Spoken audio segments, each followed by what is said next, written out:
A Ulda é psicóloga de formação, professora universitária e tem PhD em antropologia. Teve um certo momento da sua vida que ela teve o mesmo sonho repetidamente por muito tempo. Nesse sonho, ela sofreu um acidente automobilístico. Nos anos 80, quando ela voltou da Inglaterra, onde ela estava fazendo seu doutorado, ela viveu esse acidente e teve uma EQM, que transformou a sua compreensão do que é viver. Vamos conhecer a história dela?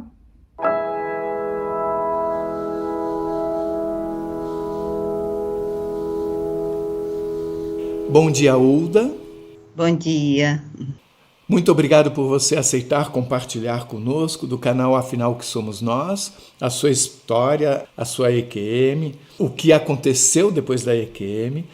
Gostaria, por favor, que você se apresentasse, contasse de onde você está falando e nos detalhasse ao máximo tudo o que aconteceu. Muito obrigado desde já.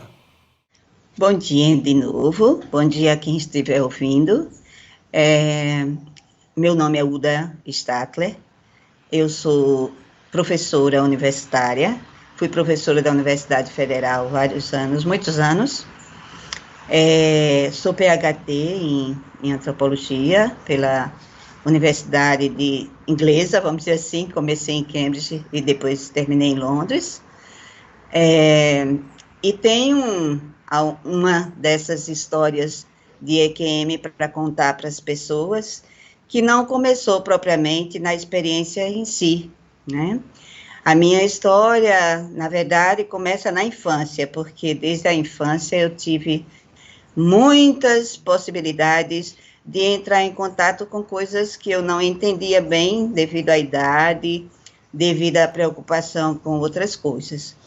Mas devo dizer que, como a maioria dos professores universitários, eu também não comecei já a trabalhar numa federal, não tive esse privilégio. Meu início de trabalho se deu especialmente nas escolas privadas, e algumas delas ficavam fora da cidade que hoje vivo, que é Recife, né? Sou natural daqui e vivi a minha vida inteira aqui, exceto os 6 anos que passei fora na Inglaterra, fazendo meu PhD. Alguns anos antes, né, da experiência de ir para a Inglaterra, eu trabalhava em cidades próximas e tinha que me deslocar indo e vindo com transporte público ou com transporte das faculdades, que eram geralmente combis alugadas para esse tipo de serviço. E nesse período, talvez até que por mais medo, porque enfrentava essas estradas 4 vezes por semana, eu comecei a ter um dos sonhos, né, que se repetia muito. Não era apenas esse, mas esse foi o principal, porque ele está diretamente relacionado à experiência de EQM.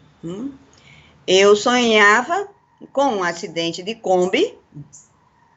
Essa Kombi ficava praticamente destruída, e eu me via do lado de fora, depois dessa Kombi, deitada no colo de minha avó paterna, né? E ela me dizendo que eu ficasse calma, que eu não me preocupasse do acidente, que deixasse todas as coisas da minha vida para trás, que estava tudo bem, que agora era viver em paz, era estar em paz.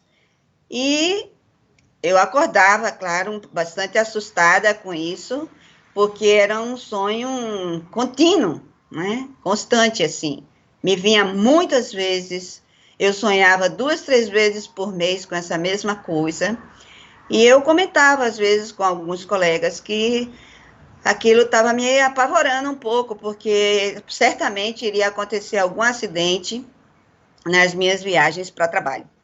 Mas isto não aconteceu durante o período de trabalho fora de Recife. Com mais algum tempo, alguns anos depois, eu, ao estar estudando, me resolvi fazer a pós-graduação para poder aprimorar, né, os meus ensinos, e aí eu me candidatei para o mestrado em antropologia, eu sou psicóloga de graduação, como falei, e me candidatei para o mestrado em antropologia aqui mesmo na Universidade Federal de Pernambuco. E esse sonho continuava, de vez em quando, mas ele foi escasseando, vamos dizer assim, não era mais com tanta intensidade, né? Mas ele continuava a existir aqui e ali, e ao término do meu mestrado, eu tive, inicialmente no mestrado, eu tive a experiência forte da perda de meu pai, que já não vivia conosco há muitos anos, vivia na Bahia, né? E que eu me desloquei para lá para acompanhar tal, a cerimônia de enterro dele e tal. E no ano de 1989, eu havia me candidatado para fazer doutorado na Inglaterra, e antes de eu ir para a Inglaterra, exatamente um mês antes, em fevereiro de 1989, esta minha avó, que eu via em sonho, me segurando após o acidente, veio a falecer.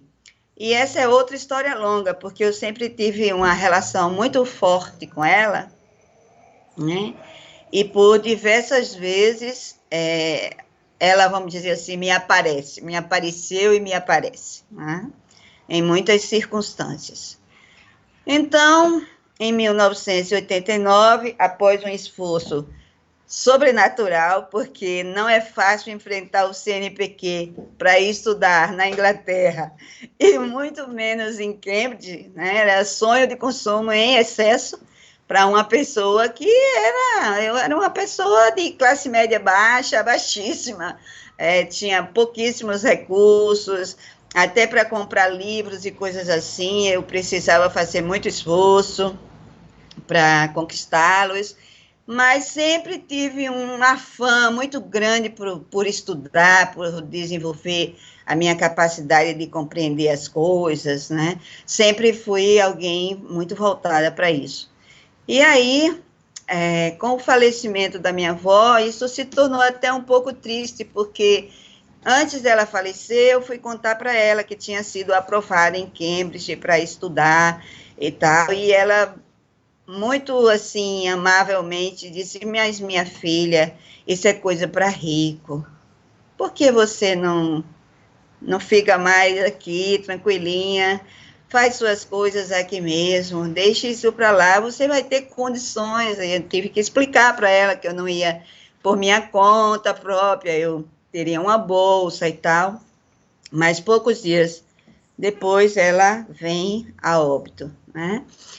Bom, então lá se vai eu, no ano de 1989, para Cambridge, após uma luta enorme com Deus, porque sempre acreditei nele, uma luta enorme, onde até pratiquei um jejum de 3 dias, orando, tentando convencer Deus de que aquele doutorado era tudo para a minha vida, e não era possível que ele, tão bom, não fosse me permitir fazer isso. Enquanto isso, sofria muitas críticas e muitas brincadeiras pesadas até dos meus colegas de mestrado, que eu era muito arrogante. Nessa época eu costumava dizer que eu era pobre e arrogante.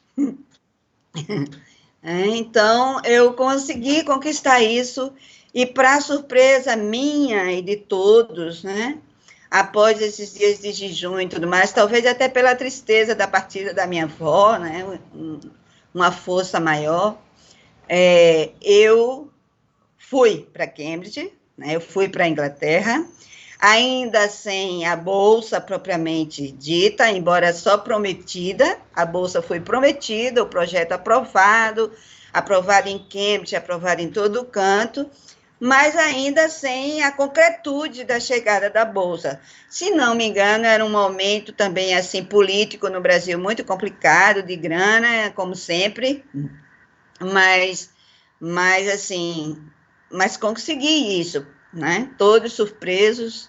Lembro que um dos meus orientadores de pesquisa do mestrado de antropologia disse a mim que eu devia baixar a bola, ir para o Rio de Janeiro, para o Museu Nacional e tal, coisas assim, mas consegui ir, né? E aí, a minha chegada na Inglaterra foi triunfal, porque eu recebi logo de imediato, com a carta de Cambridge, um visto de 5 anos, que não se dá, eu até hoje penso que foi um erro do home office na minha chegada, porque nem existe visto de 5 anos, né? Nem existe. Eu recebi um visto de 5 anos, né? Eu, assim, entrei num curso de inglês que melhorei muito, assim, minha condição para trabalhar, e consegui também o máximo, que era tirar 7 no IELTS, que é um teste terrível de inglês que a gente faz para passar, para poder ir para Cambridge. Cambridge não aceita ninguém com menos de 7. Então, enfim, minha orientadora lá também tinha um nome bíblico, o nome dela era Esther. É muito engraçado isso. A daqui também tinha, que é Judith Hofnagel, também era uma pessoa de nome bíblico. E aí, lá fui eu fazer o doutorado, e esse ano foi um ano bem especial, né? Mas o tempo foi passando, para não me prolongar nessa introdução, o tempo foi passando, né? E eu fui obrigada pelo CNPq, obrigada entre aspas, a retornar ao Brasil para poder receber as passagens de ida, né? E ser tudo concretizado junto à universidade para que a minha bolsa fosse liberada. E para isso eu precisava convencer o CNPq que o meu projeto de pesquisa não podia ser desenvolvido no Brasil. Também consegui, também conquistei isso, as portas abertas, eu encontrava dinheiro na rua, coisa de telefone sem estar gasto, que eu podia ligar para casa algumas vezes, várias coisas desse tipo, né? Mas também tive as dificuldades, pela falta da bolsa, eu não podia permanecer na Inglaterra, fazer o curso normalmente como os outros e tal. Retorno ao Brasil. Nesse retorno ao Brasil, com a dureza econômica, porque eu já tinha gasto quase todas as minhas reservas, tinha conseguido trabalhar, o home office me liberou para trabalhar, coisas fantásticas, né? Então, eu volto para o Brasil com uma tarefa que uma amiga deu, né? Me deu uma bolsa para que eu fizesse isso, de coleta de dados em uma região rural aqui de Pernambuco, porque essas pessoas todas trabalhavam com etnomatemática. E eu, por ser da área de antropologia, conseguia dialogar e trocar figurinhas com elas, né? Então, eu trouxe esse material, bolei um pouco da parte metodológica, e aí é onde começa a minha história propriamente de EQM. Então, já havia me esquecido do acidente de Kombi, não havia razão para ele permanecer tão sistematicamente na minha cabeça, sonhava pouco com isso, pouquíssimas vezes, mas ainda era uma coisa que no cerebelo, vamos dizer assim, aqui atrás, o tempo inteiro, né? Bem, num dia, decidimos ir fazer a pesquisa de campo, saímos de casa por volta de 4 horas da manhã, chegamos lá na área onde deveríamos partir para o local rural, e descobrimos que só havia para esse local o famoso transporte de Kombi. Isso me deu calafrio. Na hora que foi dada a informação que nós precisávamos pegar uma Kombi para ir para o local, né? Eu senti alguma coisa assim, um aperto no coração, uma coisa assim. Mas, por incrível que pareça, eu acho que isso a espiritualidade faz para que você não desista, não corra do seu próprio destino. Esse é o que eu penso hoje. Eu não lembrei do sonho, em absoluto. Eu só tive medo, um pouco de receio, mas, assim, as colegas me convenceram que a gente não teria outra oportunidade, era véspera de carnaval. Se nós não fôssemos, nós não iríamos conseguir antes do carnaval começar, e fomos. Entrei na Kombi com aperto grande, mas uma coisinha aqui no juízo dizia, te protege, te protege. Então, eu convidei as minhas amigas para a gente sentar no banco de trás, irmos no último banco, e eu estava com 2 mochilas, e resolvi botar uma nas costas e outra na frente. E entrei no banco dessa maneira. Fomos. Estava tudo normal, tudo tranquilo, a gente conversando baixinho sobre o que fazer, onde começar. De repente, a Kombi que estava na linha reta, gira assim 90 graus, assim. Tchum! Parecia que alguém tinha pego a Kombi e feito assim. Eu sei que não foi isso que aconteceu, mas assim, parecia uma coisa assim. Tchum! Então, nesse momento, nós demos de cara com o canavial. Eu não sei se você conhece Pernambuco, mas os canaviais geralmente são muito acidentados por morros. E nós estávamos em cima de um morro e descemos com a Kombi, né? 90 graus assim, e 30 metros mais ou menos a Kombi batendo nas canas e rodopiando.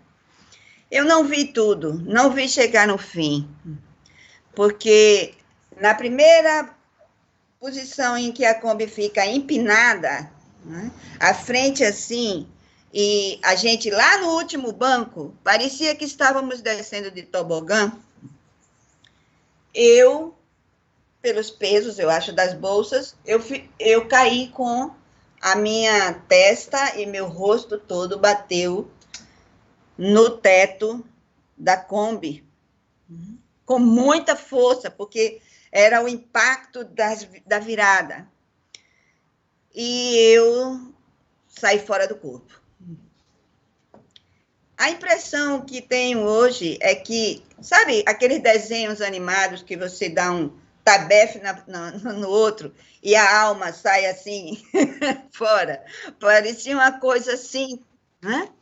De desenho animado. Então, eu ao bater, eu automaticamente estava fora do corpo. Eu sabia que estava, porque eu não sentia mais nada. Eu não sentia peso, eu não via mais nada, era um silêncio enorme. E eu estava dentro de um túnel. Eu digo que era um túnel porque era uma forma circular. Era um local de forma circular, né? Não parecia uma coisa parada, não era como tubos de cano, eram algo em movimento, como uma espiral, né? E eu ia em direção a uma luz maior que estava lá no fundo desse túnel. As suas paredes pareciam telas de holograma, que passava toda a minha vida, desde eu bem pequenininha, coisa por coisa. Se você fosse passar isso numa TV, demorava horas. Por isso que eu digo para você, com toda certeza, que o tempo lá não é medido, nem a sua capacidade de captação das imagens é igual ao tempo aqui. Porque eu tenho assistido os vídeos, por exemplo, e vejo quanto tempo demora para cada história ser contada e coisas. E lá não, era uma velocidade estonteante. Eu não sei dizer se era a velocidade da luz, porque não tem como medir. Mas se eu fosse medir hoje com a minha limitação humana, eu diria que ou é na velocidade da luz ou é mais do que isso. Mas isso não se dá só do lado de fora, no túnel. Isso se dá também dentro da sua mente. Você consegue ver todas essas imagens numa rapidez tão grande e você processa todas. Não é uma coisa que você vê en passant. Passou. Não. É como se você pegasse um cartão e fizesse assim. Mas assim, não, você vê tudo. Você vê diálogos, você vê coisas que aconteceu muito rápido. E, ao mesmo tempo, por isso que eu digo que a nossa capacidade, ela não é só, ela ocorre toda ao mesmo tempo, porque, ao mesmo tempo, eu escutava uma voz dizendo a mim, pronto, Está concluído, está na sua hora. E eu brigando, esperneando, eu brigava, esperneava, eu dizia, não é a minha hora, eu não vou, você não está certo. Eu muito arrogante, muito arrogante eu estava nessa experiência. Eu não vou, você não vai me levar. E uma das vezes que eu disse isso, eu voltei como se eu tivesse a possibilidade de tomar essa decisão, se era ou não a minha hora.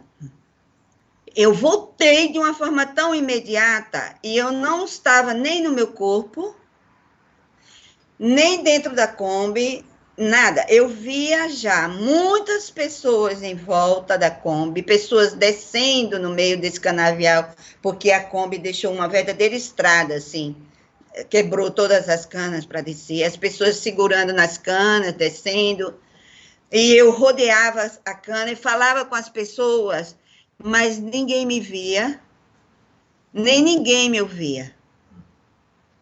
Era como uma incapacidade minha. Eu voltei de teimosa, mas não tive a capacidade de me comunicar. Até o momento que, em uma dessas voltas, eu vi meu corpo e eu decidi entrar nele. Não me pergunte como tive essa sabedoria, mas eu decidi entrar no meu corpo. E ao entrar no meu corpo, a primeira coisa que eu fiz foi dar um belo grito de dor.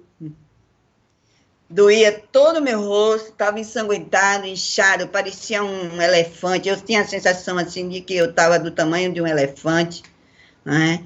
E assim, fiz assim com o braço, que foi o braço direito. Ai, quebrei meu braço e tal, de dor horrível. Posso lhe dizer que morrer é infinitamente mais pacífico, maravilhoso, tranquilo, harmonioso. Muita paz, muito sentimento bom, muita leveza, do que esse retorno ao corpo. Então, senti tudo aquilo e fiquei lenta. Eu fiquei extremamente lenta, como se você botasse uma pessoa em câmera lenta, uma pessoa que estava à velocidade da luz e você jogasse ela lá numa velocidade assim, reduzidíssima. Eu me sentia lenta, pesada, morosa, dei trabalho para as pessoas, para me conduzirem, né? Gritava pelas meninas, minhas amigas, não, tenha calma, elas estão bem, elas estão sendo levadas, tem uma ambulância lá, já está esperando vocês. Então eu fui, mas muito a contragosto, porque era engraçado como hoje, sabe, Carlos, eu fico pensando se eu não fui permitida para voltar, porque eu pensava mais nas minhas amigas do que em mim mesma. Eu tinha muito medo que elas tivessem morrido também, né? Também. E eu acho que a minha ênfase de voltar teve muito a relação com elas, com estar junto delas e tal. Então, fomos, para também não me estender muito, fomos colocadas nessa ambulância, eu relutando, eu não entro no carro nem amarrada, com ninguém outro dirigindo, muito menos na ambulância que vai velozmente para Recife. Eu não queria saber disso. Mas as minhas amigas estavam lá e aí eu fui. Eu fui, vim até Recife fora de mim. Então, viemos para Recife, eu acho que eu não estava muito consciente, assim, eu não estava completamente nessa consciência aqui, eu estava meio lá, vamos dizer assim, meio lá nesse mundo que eu senti tanta paz, tal. Por que eu tomou essa decisão de vir e enfrentar uma ambulância e tal? Bom, enfim, e vim vindo, assim, olhava para as meninas com aquelas caras de dor o tempo inteiro, elas se quebraram todas. Algumas pessoas acham que nós não tínhamos cinto de segurança, né, cara? Eu devo ter quebrado todo mundo, porque eu sou um pouco grandinha, sabe? Então, assim, eu devo ter blaf, blaf, blaf, quebrado todo mundo dentro. Bom, fomos para o hospital, fomos cuidadas lá, nos separaram, cada uma tinha plano de saúde diferente, coisa assim, e passei o dia todinho sem tratar o braço, porque estava em observação da cabeça, os médicos consideravam mais importante.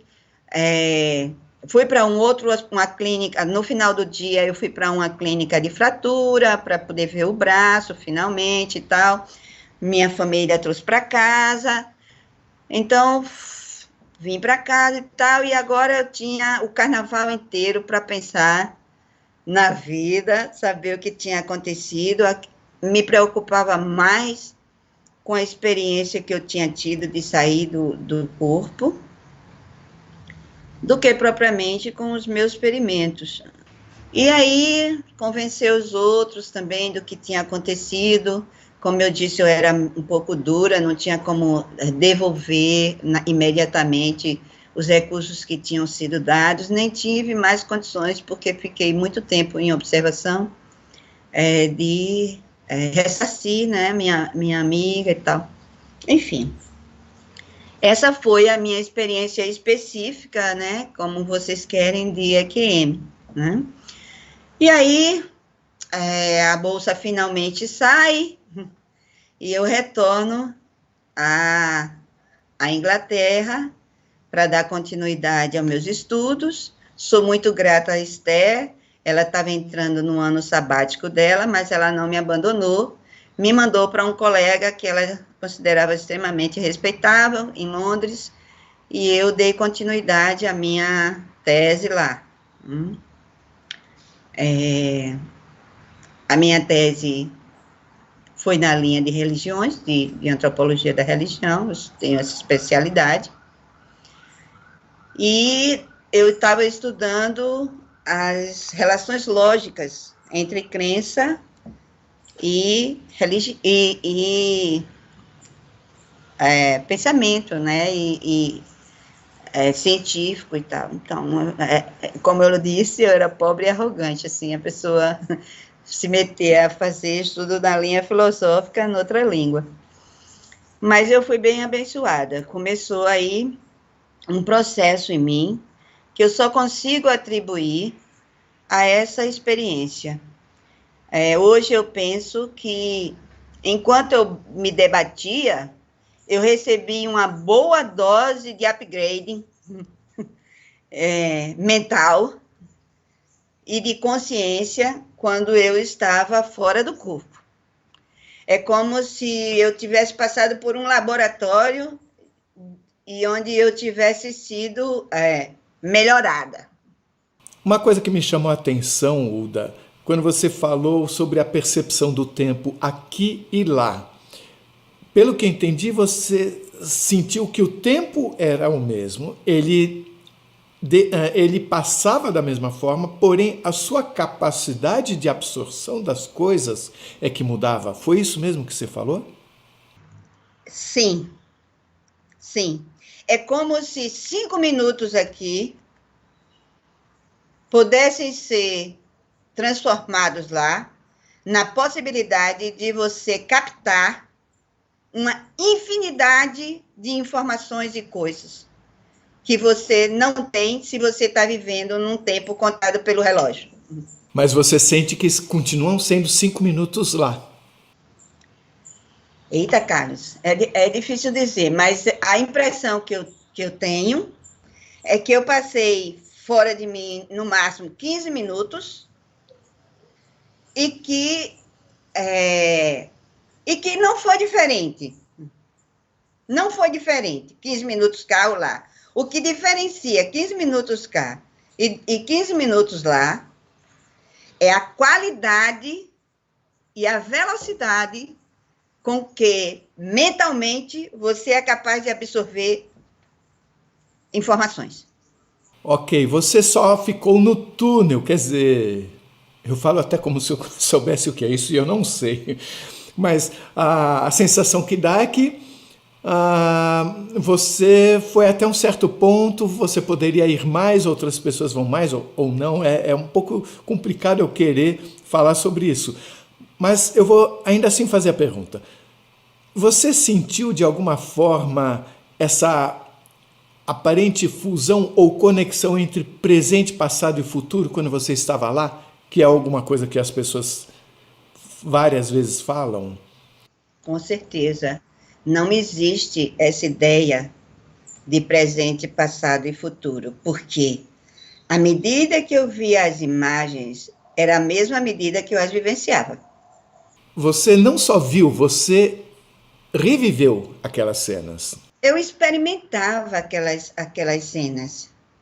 E havia algum propósito em você experimentar? Era só tipo, olha, agora que você está indo embora, veja o que você viveu? Ou era para você ter uma visão crítica, digamos? Você está certo, eu acho que era para eu ter uma visão crítica, mas no sentido de dizer assim, olha, da forma como você está indo, não é a forma como deveria. Você precisa melhorar algumas coisas. Mas você se sentia julgada de alguma forma ou era para você? Não há julgamento, cara. Nem sequer, assim, a pessoa lá, sei lá, a voz lá. Eu não vi ninguém. Eu quero ressaltar isso. Eu não vi ninguém. Eu não vi outras pessoas, exceto nos vídeos, nos hologramas. Eu não vi ninguém, tá certo? Como outras pessoas veem pontos, não sei o quê. Não vi. Eu acho que eu não permiti passar para esse ponto. Eu gritava tanto, minhas amigas, eu quero voltar, não terminou minha missão, não sei o quê, que eu não dei nem chance de, talvez, de experimentar alguma outra coisa. A única coisa que eu ouvia telepaticamente era dizer, tá bom, chega, se vai nessa reta aqui, não vai dar certo, tem que voltar em outro sentido. É muito rápido isso. Se a gente está dizendo em palavras, você vai tchan, palavrinha. Mas lá é como se fosse automático, assim, tchá, vem tudo e você capta tudo ao mesmo tempo. Então você sentiu, de uma certa forma, a liberação para você voltar? Eu fui liberada para voltar, com certeza. Se eu não fosse liberada, hoje eu sei que eu não teria voltado. Apesar do meu esperneio. Você guarda essa memória de, mesmo que de uma vez ter entendido, tá bom, você vai voltar? Eu guardo o sentimento de que a porta não se fechou. Eu voltei. E é interessante que eu voltei, como eu lhe disse, não para o meu corpo imediatamente, como outras pessoas contam. Eu fiquei zanzando em torno da Kombi, correndo, não sei o quê, até que eu me vi e eu resolvi entrar no meu corpo. A sensação que você tinha durante o túnel, que você falou que não sentia o peso, e outras sensações, eram as mesmas de quando você voltou a estar no ambiente do acidente, porém ainda fora do corpo? Era uma paz enorme, uma coisa muito harmoniosa, um sentimento de bem-estar. Sabe quando você tem uma tremenda dor de cabeça e você toma alguma coisa e aquilo passa sem nem você notar e de repente você está se sentindo muito bem, né? Você não está se sentindo incomodado por nada? Então, enquanto eu estava fora do meu corpo, eu não tive nenhuma sensação ruim. Eu sei que eu voltei para o meu corpo exatamente por causa do sentimento de dor. Porque na hora que eu entrei, eu achava que não ia acontecer nada, pelo contrário. Eu dei um grito de dor, eu doía toda. Esse aumento de capacidade de entender, que você disse ter quando estava dentro do túnel, faz você pensar que você estava ligada a mais coisas, que é algo que algumas pessoas falam, essa conexão com o todo, isso apareceu no seu caso? Eu não tive a sensação, como as outras pessoas, de que eu estava ligada a um todo fora daqui. A sensação que eu tinha era que eu estava ligada a um todo, mas que esse todo não é só lá, esse todo é aqui também. E por isso eu pensava muito nas minhas amigas e em tudo que tinha acontecido. Eu queria saber o que tinha acontecido no final, porque a mim não foi dada a oportunidade de ir como elas até o final do acidente. Eu levei uma pancada e saltei fora do meu corpo. E você disse que sentiu também paz. Que outro sentimento? Felicidade? Eu estava muito alegre, muito feliz, muito tranquila, muito assim, sabe, deitar na rede, ficar olhando o mar, muito sossegada, sabe? Mas, ao mesmo tempo, eu sabia que tinha ficado alguma coisa para trás. Esse ficado alguma coisa para trás era a missão não realizada? Acho que sim, Carlos, mais do que até as amigas. E você disse que você não tinha ideia dessa missão, mas quando você estava lá, aparentemente você sabia do que você estava falando? Eu sabia que eu estava sendo levada antes do meu tempo por alguma coisa que eu não estava fazendo. Eu sabia. Então você chega a considerar que talvez essa experiência de quase morte tenha sido causada? E avisada. Ela foi extremamente avisada para mim. Como sendo uma correção de curso? Como sendo uma correção de curso. Exatamente correção. A palavra é correção.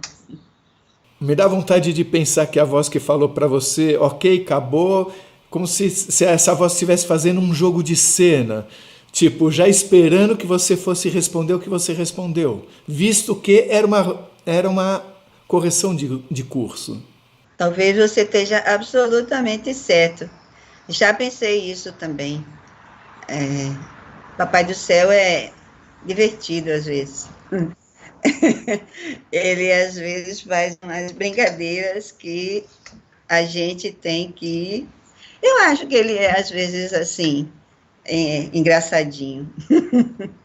Ele faz umas coisas para a gente se delegar. É interessante que aparentemente você não correu o risco de morrer. Nenhum. Como é que você, também com todo o seu conhecimento acadêmico e com a sua experiência, como é que você enxerga isso, a ocorrência de uma experiência de quase morte? Bom, a primeira coisa que eu vou dizer é que lá não havia ninguém para avaliar se eu estava viva ou morta. Sim? Do ponto de vista físico, né? Eu estava lá um mulambo, as pessoas tentando me tirar de dentro da Kombi, eu estava lá só um mulambo, né? Desmaiada, vamos dizer assim. E o que eu posso te dizer mais, Carlos, é que a experiência de morte, ela não existe. O que existe é uma perda do corpo. É isso que eu penso hoje. Ela não existe. E na hora também, ela não existe. Você não... Veja, eu nem procurei pelo meu corpo. Eu estava tão ciente que eu estava ali, que eu vi o meu corpo e aí voltei para ele. Então, é o que posso lhe dizer. E posso lhe dizer que, às vezes, essa experiência de quase morte, ela pode se dar até por técnicas. Você pode utilizar de técnicas que algumas pessoas chamam de meditação, outros de outra coisa. Você pode usar técnicas para você sair do seu corpo. E naquele momento ali, o seu corpo fica ligado a alguma coisa que continua respirando, que continua... Eu acho que especificamente respirando, a respiração é fundamental para você ter um corpo vivo. O oxigênio, vamos dizer assim.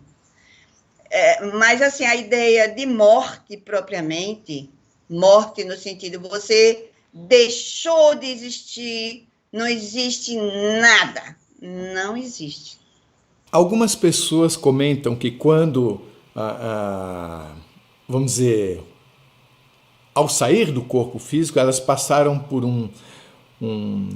uma sensação de não luz, de nada, e de repente abre como se fosse uma cortina, aparece uma nova coisa. Esse é o upgrade. Como assim? Um upgrade instantâneo. Desculpa, eu lhe interrompi. Quer terminar? Não, não há problema. Nós dependemos dos nossos estados, do que nós fazemos aqui, das nossas próprias correções, que palavra usada por você, para essa experiência de saída desse corpo físico. E alguns de nós certamente vão para lugares bem diferentes. E esses lugares estão diretamente associados a essa condição espiritual. É o que eu vejo. E que quando alguém chega num lugar escuro e recebe esse upgrade, recebe essa dose de consciência extra, ele pode abrir os olhos, não precisa de olhos físicos, para ver a luz. A luz é como se fosse uma dádiva dada a ele naquele momento, para ele perceber que ele está num nível baixo, ele precisa caminhar em outra direção. Você, ao sair do corpo, vou falar numa linguagem científica mais fácil de entender, houve quebra de continuidade, ou houve uma solução de continuidade? Você simplesmente continuou. Só que de repente você notou que estava fora do corpo, mas não houve uma quebra, não houve uma fase intermediária entre estar no corpo e estar fora dele, como se você passasse por uma sensação de não existência temporária e aí recuperasse a sensação de existência. Eu tive só um pensamento muito breve, que foi, eu morri. Então, assim, eu morri significava, eu não estou lá, não sou mais aquela pessoa. E o que você enxergava, onde você estava nesse momento? Já no túnel? Já no túnel. Olha, foi muito imediato a minha saída do corpo para a minha estada no túnel. Você falou em sensação de câmera lenta quando você voltou. Isso porque, de volta ao corpo, você comparou essa situação com aquela que você viveu lá, onde você tinha uma capacidade de absorção de conhecimento muito maior. A sensação que eu tenho é que quando retornamos ao corpo, pesa, é pesado. É como se você estivesse arrastando um negócio, sabe, ali, porque você precisa dele para chegar à sua missão, sei lá, a algum ponto de relação com outros, tá certo? Que não seja facilitado pela luz. É como se a entrada no túnel, a entrada na luz, facilitasse um pouco essa capacidade de entrar em contato com todo mundo, com tudo, com coisas que não estão aqui. E quando você retorna, você fica absurdamente limitado pelos seus sentidos humanos, corporais. E não sobrou nenhuma sensação sobre a missão que você tem aqui? Eu não lembrava de jeito nenhum. E como não sei ela totalmente do que é minha missão aqui. Tá certo? Uma delas, hoje, eu digo que é a minha filha. Eu tenho uma filha maravilhosa, com 25 anos, que só nasceu em 95. Como que isso modificou a sua vida? Que experiências você teve depois da EQM? Porque eu já li o texto que você me mandou e eu sei que são muitas experiências. Eu queria que isso fosse compartilhado com todos. Não deixem de assistir a segunda parte da entrevista da Uda, onde ela continua a contar sobre a sua experiência e também responde as muitas perguntas que fizemos assim que chega o vídeo novo saído do forno. E se você tem alguma dúvida ou passou por uma EQM e gostaria de compartilhar a sua história com esse mundo gigante maravilhoso, escreva pra gente. O nosso e-mail é afinal.oquesomosnós@gmail.com. Essa é uma nova fronteira do conhecimento humano. Vamos juntos atravessá-la?